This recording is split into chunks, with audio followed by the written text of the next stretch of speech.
Good afternoon. Welcome to Delphi Medic, PTSD on the front lines. To sleep or to not to sleep? That is the question. How good is your sleeping? What's your hygiene like as far as sleeping goes? Do you know what sleeping hygiene is about? It took me a little while ago to discover what sleeping hygiene is about and discovered a few things that I was doing was actually counterproductive in my life.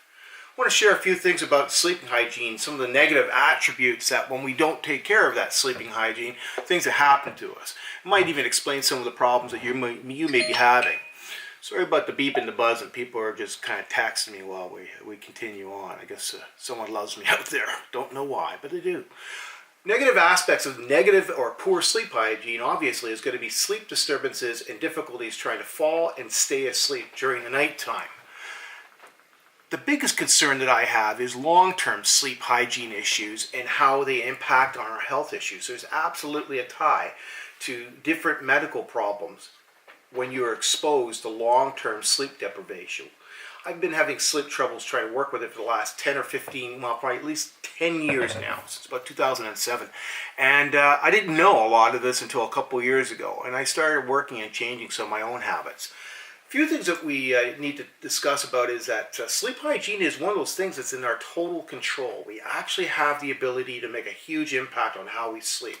If you're a shift worker or still on the cars or on the ambulances or fire trucks, police, etc., corrections, nurses, your circadian rhythm is going to be screwed no matter what you do. You're working a 24-hour, 7-day-a-week shift.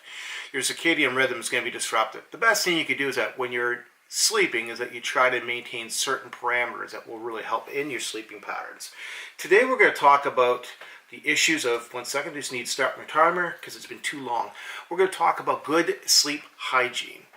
Things that we have control over is that we typically need between 7 and 9 hours of good sleep every night. Things that we can put in play that really help us to get off to a good start is to try and get up and go to bed at the same time. Our body starts to follow that rhythm.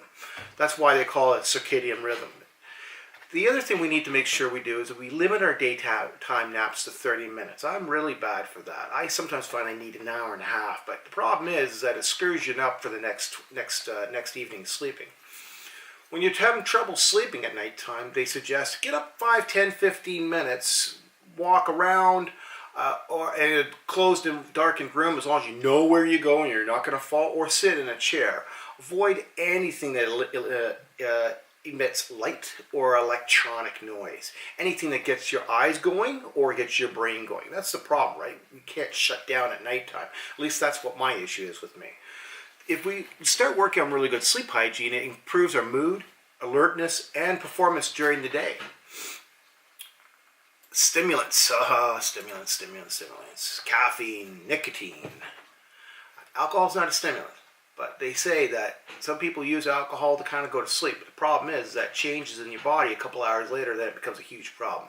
Caffeine, nicotine, you need to kind of avoid those, from what I've been reading, several hours before you go to bed. They impact our bodies, as we already know, and we don't need anything that stimulates and keeps us awake any longer than we absolutely need to. Let's talk about late-time food snacking. That's my favorite. Well, again, we're doing ourselves no good if we're going to make our stomachs work and our bowels work in dissolving and digesting that type of food stuff. The other problem, too, with a lot of people, if you're subject to late-time indigestion, you're lying down. So if you're having stuff that's going to upset your stomach and you lie down, it's going to be a huge, huge, huge problem. Sleep environments can be really controlled really well. Beyond the time and how we sleep, we can really make sure that where we sleep is really comfortable. They say that a cooler temperature between 60 and 67 degrees Fahrenheit is really optimal for sleep. Make sure that all light that you have in your room is completely gone, whether it be darkened curtains or wearing a sleep mask. Some people like wearing earplugs because the sound bothers them. Other issues about sound that are really good is there's a lot of white noise machines out there, having a humidifier going or having a fan going. Those are all really good things. The other thing about your environment and your sleeping is that your bedroom, really, at the end of the day, even though I am still working on this, I like to bring my phone to bed because I like to have it as a backup for waking up. But electronics need to stay out of the room. Don't turn on your TV. Don't bring your tablet. Don't read in bed is what they say. Well, let's talk about what things you can do to set yourself up before you go into sleep.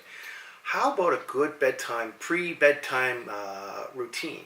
Things that you can do to really get yourself calmed down and centered. What about nighttime meditation before you go to bed? Meditation gets you centered, focused, and relaxed, as I discussed in the previous video. A warm bath or shower. Excuse me, I'm going to sneeze in a second. Excuse me. How about quiet time? Just take some quiet time to contemplate and just, work on things in your mind and just kind of try to just calm down and just be chilled. As I was saying to you, the importance of a good night's sleep in the long term can impact on heart disease, having a heart attack, testosterone, having a stroke, diabetes, obesity, cognitive impairment. God, we know that the next day we're always in a bloody fog, or at least this person can be in a bloody fog. If I'm really tired, having a mishap, just because of physical exhaustion, not paying attention, I might trip over my feet and I might hurt myself. Depression and mood disorders are really impacted by our sleep hygiene too, and how well we take care of ourselves. So those are all things that we have some control over.